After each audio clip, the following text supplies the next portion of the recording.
Broadcasting live from the land of 10,000 lakes. Your official guide to the Northwest Metro. The food, the people, the entertainment, and of course, the latest real estate news. Welcome to the Northwest Metro Real Estate Report.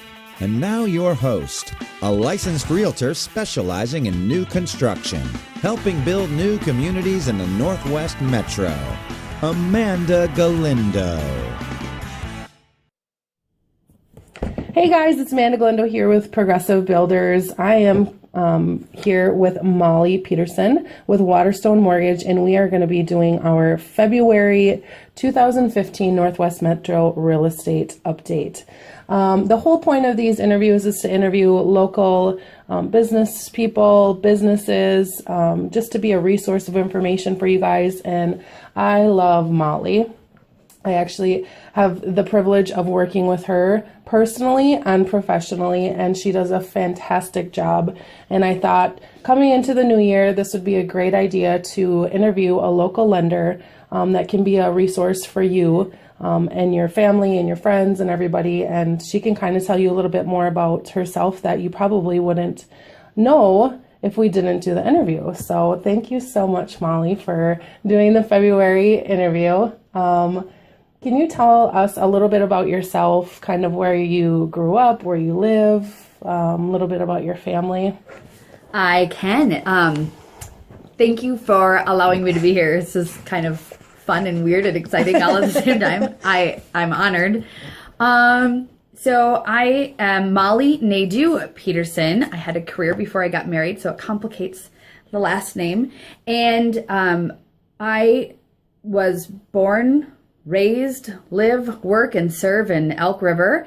I love this area because my family's here, and it's just an awesome community to raise children. I love the Northwest Metro overall. I think there's a little bit of leave it to Beaverland mentality around it, and it's just it's just charm and abundance and a really safe and wonderful place to raise a family. Awesome. So you went to Elk River High School, graduated from there. I'm an Elk. This is true. And you told me before, because my mom asked me, your family owned like the dry cleaner business too, right? Yeah, that's probably where I got my entrepreneurial spirit. My dad and mom owned the laundromat and dry cleaners, Nadeau's Dry Cleaning, and my grandfather before him. So for 30 years on Main Street, Elk River, I grew up through that environment, watching my parents build a business, work it, lead people, and have customers throughout the town. And when I started my mortgage career, I actually took a job in Bloomington. Oh my gosh. And nobody from Elk River wanted to meet me in Bloomington, so it was a really big problem.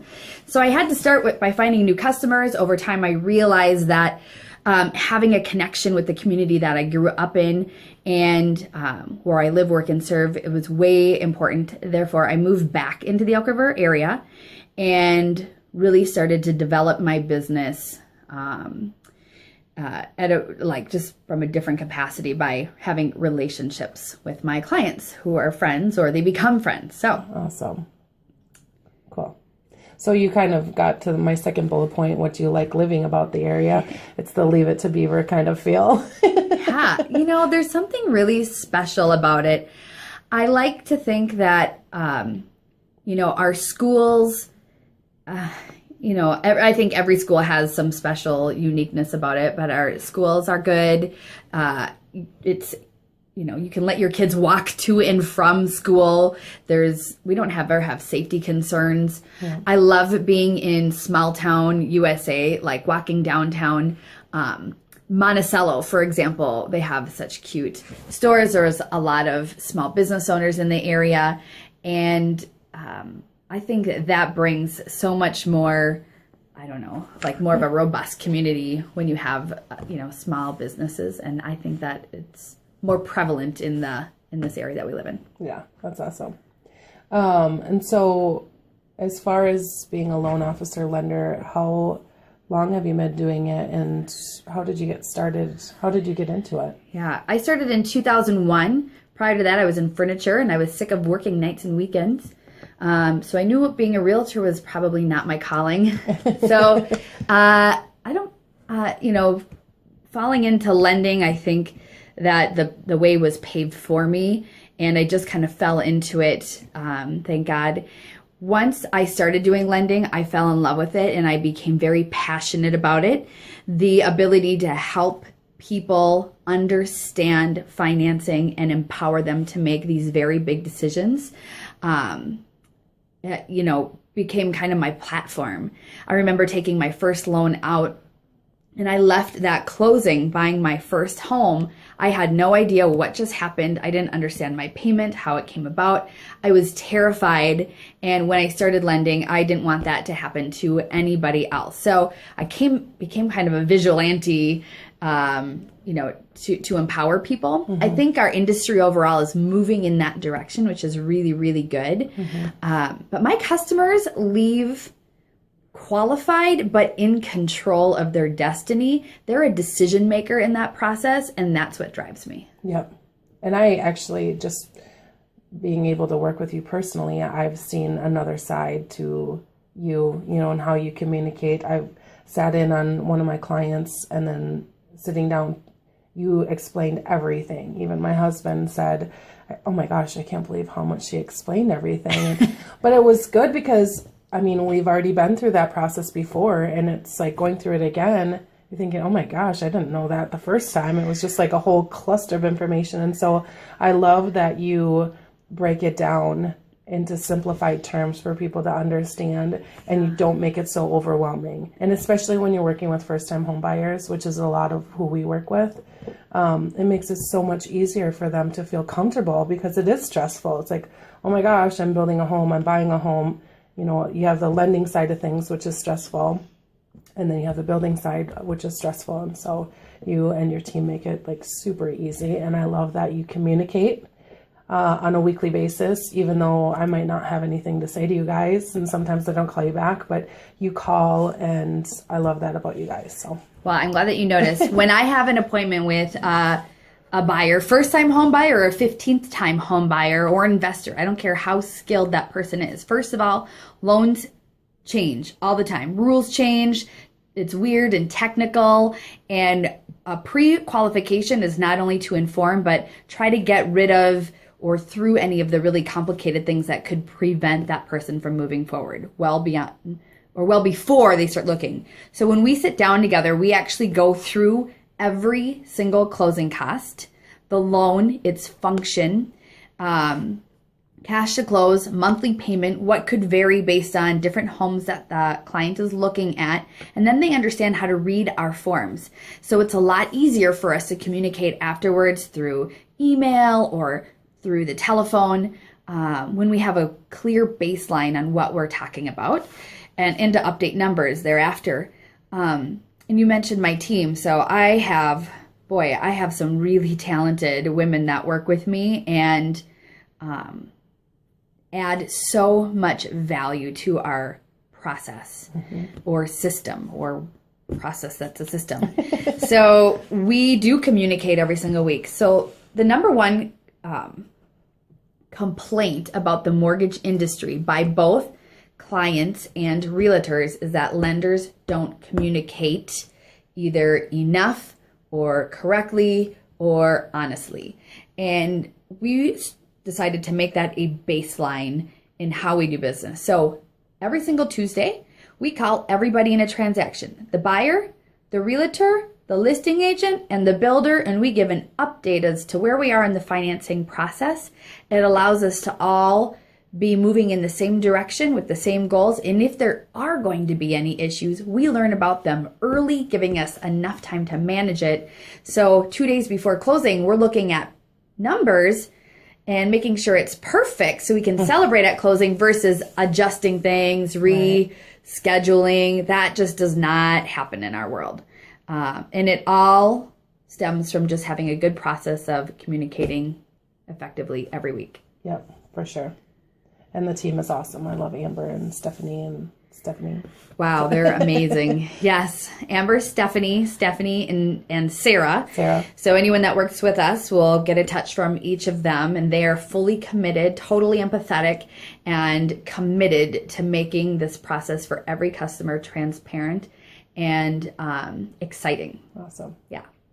So what is the favorite part of the whole process of the loan that you love when you're meeting with clients? Closing. Here's the keys. Happy closing. By closing, we've done all the hard work. Yep. It's kind of a celebration. It's the culmination of all of the anxiety and the fear and the excitement and the wonder. And it comes down to passing keys across the table and everyone's high-fiving and they get to walk out to the door into their castle. Yep. And I mean, that's like, I don't know. I don't know what it is exactly, but that's like the motivation. That's why we do it. We get to see it in their face and in their eyes, and it's so fulfilling. Yeah, awesome. So for 2015, the rates are super low. What is one thing that you can recommend to people that are maybe on the fence and kind of thinking about buying? Ooh. Like, I feel like some people may be waiting till next year. They need to take care of some things. And I personally feel like the rates are super low and you can buy way more house right now.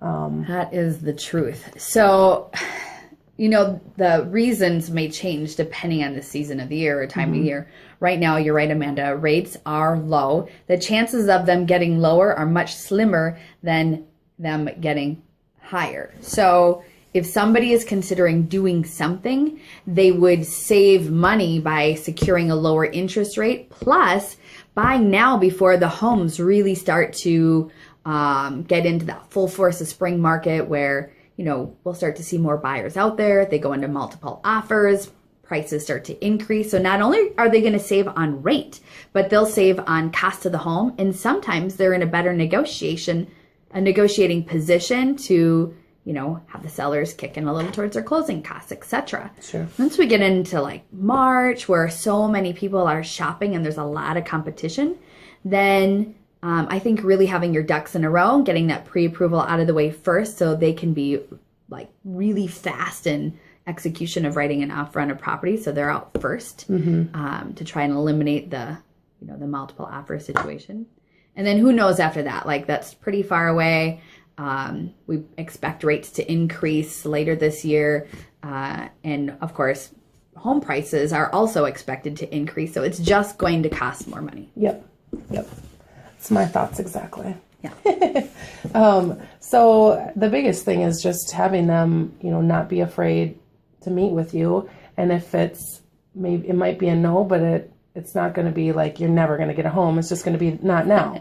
And so you're going to guide them through the process and let them know, okay, this is what you need to do to get your home and get your dream home. And I know, personally working with some friends and family, that's what you're doing with them, which is awesome. So, there's a lot of fear about calling a stranger and getting financially undressed, and it's like a vulnerable place. And so a lot of times people don't want to start. Plus there's an unknown. Does it cost money? What is it like? What am I going to go through if I'm not going to get approved anyway? Yep. Well, it doesn't cost money to get pre-approved. I want to know everything so that I can help structure your loan or, any of your options, tailor that to you so that we can help you move forward. And you know what? If this person that wants to buy a home comes in to get pre-approved and they're not quite ready, we do put together a plan and we show them how to get ready, exactly what to do. We put together a timeline together and we check in. We don't leave them in the dust. We don't say denied, call me in a year. No, we'll say, here's how you can get there. And we're going to check in with you and encourage you along the way so they know exactly what to do. Yep. Once we get them pre-qualified, we'll continue to check in. And Amanda, once we get them pre-qualified, it's kind of all hands on deck. We just help give them so much information from all facets, from you on the building and buying side, from me on the lending side. We work together as a team on their team to help them get into their home and their goals, within their timeline. Yep. Awesome. So how can people find you? Well, Google Molly Nadeau-Peterson, Nadeau. That will pull me up. I have an office in Elk River off of Highway 10, across the street from Elk River Ford, Jeep, Kia now, I think. And I have an office off of 2 Carlson Parkway in Plymouth. A lot of people commute to the city, so just depending on where they're coming from, one office location may be easier for them to meet. Sure. But we just do a lot in the north, so a lot of times we'll meet in Elk River. Awesome. I like to start with just a 10-minute phone call. That's it. Just give me a call. My cell phone number is 763-286-7842, 763-286-7842, and we'll just chat first, and we'll see where that leads us. Awesome. And I'll leave a link too on the podcast here. So if you guys need to find Molly Nadeau-Peterson, we'll have more information on her and Waterstone and how, you can get started on the path to buying your new home this year and not being afraid to meet with her because she doesn't bite and she's an awesome person and she does a fabulous job for only 5 feet 1 inch. she's just a tiny girl. So thanks so much for listening. This is a February real estate update for the Northwest Metro. I am your host, Amanda Galindo with Progressive Builders. You know where to find me if you need anything. Thanks.